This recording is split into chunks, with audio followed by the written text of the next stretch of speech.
ഇന്ന് നല്ലൊരു അടിപൊളി സ്ലീവ് ഡിസൈൻ ചെയ്താലോ? സ്ലീവ് ഡിസൈൻ ചെയ്തിട്ട് കുറേ ദിവസമായില്ലേ? ഞാൻ ഇവിടെ സ്ലീവ് കട്ട് ചെയ്ത് വെച്ചിട്ടുണ്ട്.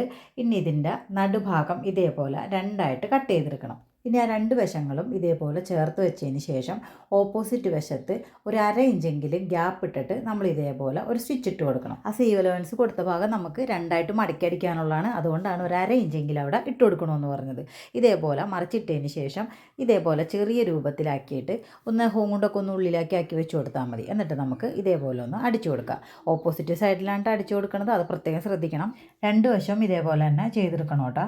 ഒരു ബട്ടർഫ്ലൈയുടെയൊക്കെ ആകൃതിയുള്ള ഒരു തരം സ്ലീവാണ് ഇട്ടത്. പിന്നെ ഞാനിവിടെ അകവും പുറമൊക്കെ പ്രത്യേകിച്ച് എഴുതി കാണിക്കണില്ല, കാരണം ഈ തുണിക്ക് തന്നെ അകവും പുറമുണ്ട്. അപ്പോൾ നിങ്ങൾക്ക് കാണുമ്പോൾ തന്നെ മനസ്സിലാവുമെന്ന് വിചാരിക്കണം. ഈ പ്രാവശ്യം എടുത്തപ്പോൾ സെയിം നൂലായി പോയിട്ടാ. വേറെ തരത്തിലെ നൂലിട്ടാലേ നിങ്ങൾക്ക് പ്രത്യേകിച്ച് കാണാൻ പറ്റുള്ളൂ. പക്ഷേ ഈ പ്രാവശ്യം എനിക്കൊരു അബദ്ധം പറ്റി. അപ്പോൾ ഒന്ന് സ്റ്റിച്ചൊക്കെ ഒന്ന് നോക്കിയിരിക്കണം കേട്ടോ. ഇതിൻ്റെ ബാക്ക് വശം ഇങ്ങനെ ഇരിക്കും, ഒറിജിനൽ സൈഡ് ഇങ്ങനെ ഇരിക്കും. ഇനി മുകളിൽ നിന്ന് ഒരു 2 ഇഞ്ചെങ്കിലും മാറ്റിയിട്ട് ഇതേപോലെ ഒരു സ്റ്റിച്ച് ഇട്ട് കൊടുക്കാം. ആ സ്റ്റിച്ച് ഇട്ട് തന്നെ മുകളിൽ തന്നെയാണ് ഇതേപോലെ ഇട്ട് കൊടുക്കേണ്ടത്.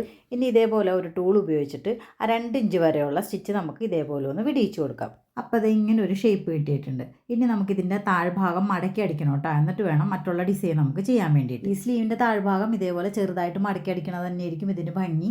മടക്കിയൊക്കെ അടിച്ചതിന് ശേഷം ഇങ്ങനെ ഒരു രൂപം കിട്ടിയിട്ടുണ്ട്. ഇതിൻ്റെ താഴ്ഭാഗത്തുനിന്ന് ഇതേപോലെ ചെറിയ ചെറിയ ഫ്രില്ലായിട്ട് മുകൾ ഭാഗത്തേക്ക് എടുക്കണം. ഇപ്പോൾ ഒരു ചെറിയ ബട്ടർഫ്ലൈയുടെ ലുക്കില്ലേ? ഇനി ഇത് നമുക്കൊന്ന് മിഷ്യത്തിൽ വെച്ചോ അല്ലെങ്കിൽ ഒന്ന് കൈ കൊണ്ട് തുന്നി കൊടുക്കുകയോ ചെയ്യാം. മിഷ്യത്തിൽ ഇത്തിരി പണിയായിരുന്നിട്ട് കയറാൻ വേണ്ടിയിട്ട്, അപ്പോൾ കൈ കൊണ്ട് തുന്നിയാലും മതി. ചിലപ്പോൾ സൂചി ഒടിഞ്ഞു പോകും. തലയിൽ വെക്കാനുള്ള ബോയിൽ ചെയ്തില്ലേ, അതേപോലെ ചെറിയൊരു പീസ് ഇതേപോലെ എടുത്തിട്ട് അതിൻ്റെ തുമ്പ് കാണാത്ത രൂപത്തിൽ നമുക്കിതേപോലെ ഒന്ന് മടക്കി കൊടുക്കാം. ഞാനിവിടെ ഒന്ന് നല്ല രീതിയിലൊന്ന് സൈഡും കൂടി അടിച്ചു കൊടുക്കുന്നുണ്ട്. സൈഡ് അടിച്ചു കൊടുക്കണമെന്ന് നിർബന്ധമൊന്നുമില്ല. അതിനുശേഷം അത് ഈ ഭാഗത്ത് ഇതേപോലെ വെച്ചിട്ട് ഇതിൻ്റെ ഓപ്പോസിറ്റ് സൈഡിൽ അടിക്കണം. അതായത് ആ സ്റ്റിച്ച് വരേണ്ടത് സ്ലീവിൻ്റെ ഓപ്പോസിറ്റ് സൈഡിലായിരിക്കണമെന്ന് മാത്രം.